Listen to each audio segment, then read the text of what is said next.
मो क्यारियर बर्बाद कले धोनी स्टार ऑलराउंडर आनिले अभियोग कोच को पाखरे नथिला सूचना। भारतीय क्रिकेट रो अन्यतम सफल ऑलराउंडर आनिचंती संगीन अभियोग।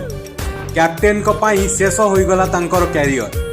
भारतर सफलतम अधिनायक महेंद्र सिंह धोनी को टार्गेट करिसंती एही पूर्वतन खेलाड़ी। एक इंटरव्यू रे धोनी को टार्गेट करिसंती एही स्टार ऑलराउंडर। एही स्टार ऑलराउंडर जनक भारत पाई 300 रु अधिक विकेट नैथिबा बेले स्कोर करिसंती 2700 रु अधिक रन।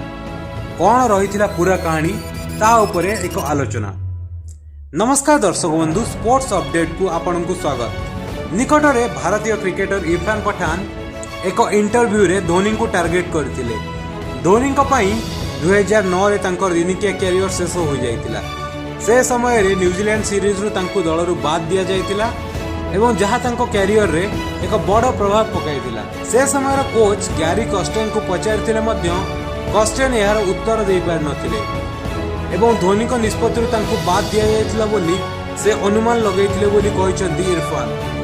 धोनी को निष्पत्ति तांको बाद दिया जाइतिला एवं नंबर 7 रे भारत जने बैटिंग ऑलराउंडर खोजुतिबा तांको कुआ जाइतिला।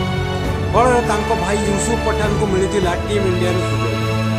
एहा सहित हुक्का इन्सिडेंट को नहीं मध्य इरफान एक विवादीय बयान देइथिले। इरफान कहिथिले जे धोनी तांको सह सोशलाइज करथिया खेलाड़ी माननकु प्राधान्य देउथिले, अर्थात जे माने तांको रूम रे तांको पई हुक्का बनाउथिले से माने धोनीकर प्रिय खेलाड़ी थिले एवं सेमानकु टीम रे सुযোগ मिलिथिला।